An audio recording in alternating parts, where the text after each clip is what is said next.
한국인이라서 피부가 좋다기보단 관리를 어떻게 하느냐에 따라서 피부가 좋아지는지 나빠지는지 결정되는 것 같아요. 우선 한국은 피부과가 굉장히 많기도 해서 가깝게 있고 또 가격 자체가 저렴하다 보니까 어릴 때부터 피부과를 많이 다니는 편입니다. 그래서 한국인들은 좀 꾸준히 피부과를 많이 다니기 때문에 피부가 훨씬 더 좋아 보이는 겁니다.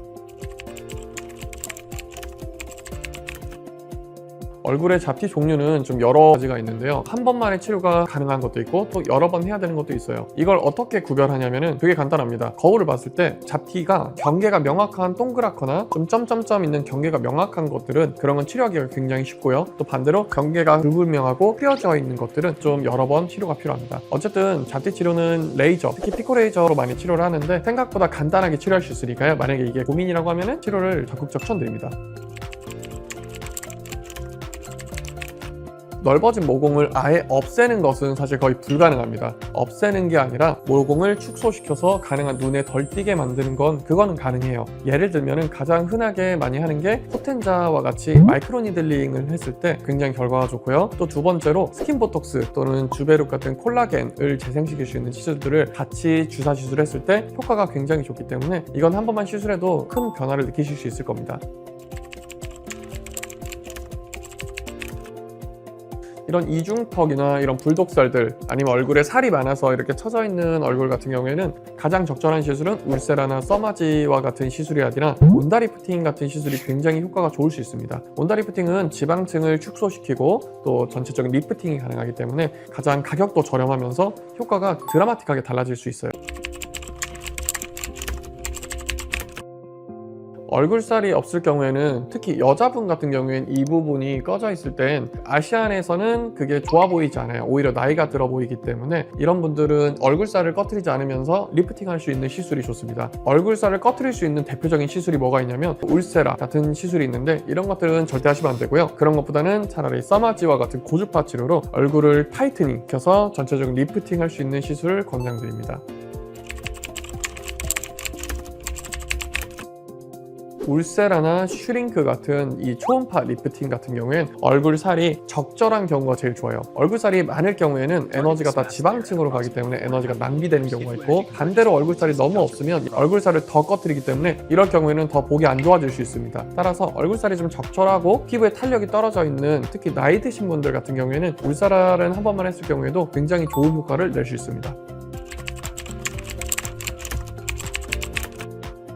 저는 사실 피부가 좋지 않으면 안 되는 게 엄청 많은 시술을 받고 있어요. 예를 들면 이걸 돈으로 생각하면 수백만 원에서 수천만 원까지 할 정도로 굉장히 많은 걸 받고 있는데 우선 1년에 한 번 울세라와 올리지오 X를 써서 리프팅 시술을 하고 있고요. 또 꾸준히 온다 리프팅을 이중턱으로만 해서 이중턱을 갸름하게 만들고 있어요. 또 두 번째로 주기적으로 제모 시술이랑 레이저 토닝 시술로 화이트닝을 하고 있고요. 또 세 번째로 리쥬란과 스킨바이버와 같은 주사로 피부의 건조함을 해결하고 있습니다. 또 마지막으로 모공을 개선하기 위해서 저는 주기적으로 3개월에 한 번씩 포텐자를 하고 있습니다. 만약에 제가 지금 말씀드린 시술을 꾸준히 한다고 하면 한 달에 한 30만 원에서 한 50만 원 정도 꾸준히 유지비가 들 것 같아요.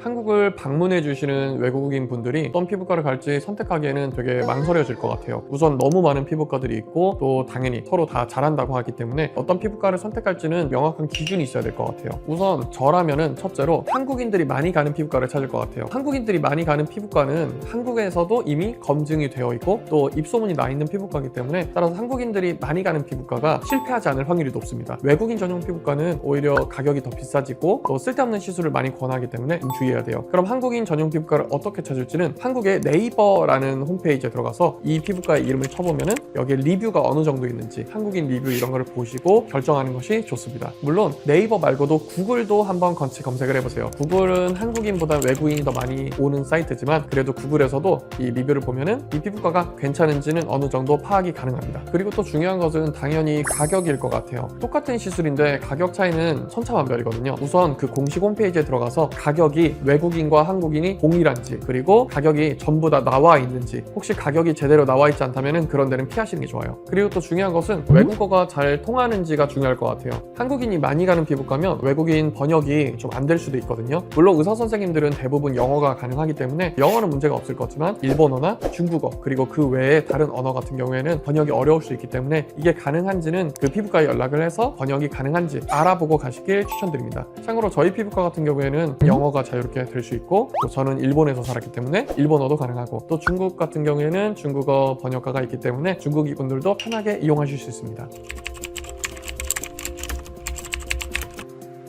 한국의 피부과 시술은 아마 전 세계에서 가장 저렴할 거라고 생각해요. 그 이유가 뭐냐면 경쟁이 많고 또 수요가 많은 만큼 또 박리담회도 가능하기 때문입니다. 물론 고민에 따라서 어떤 시술은 비싸고 어떤 시술은 저렴한데, 예를 들면은 간단한 잡티나 점 같은 걸 제거하는 시술들은 이런 거는 10만 원대에서 끝나기 때문에 가격이 굉장히 저렴합니다. 또 스킨 부스터 주사나 여드름 치료, 그리고 이제 흉터 치료, 이런 것들도 보통 한 20만 원대에서 한 40만 원대 1회 시술을 받을 수 있기 때문에 가격이 그렇게 비싸진 않아요. 하지만 좀 가격이 비싼 것들은 리프팅 시술들입니다. 리프팅 시술들은 아무래도 소모품, 팁 같은 게 가격이 비싸기 때문에 시술가도 좀 비싸게 될 수 있는데, 저렴한 리프팅 같은 경우에는 10만 원에서 20만 원대로도 할 수 있지만, 또 비싼 울사라라든가 써마지와 같은 리프팅 시술들은 200만 원까지 가격이 올라갈 수 있습니다.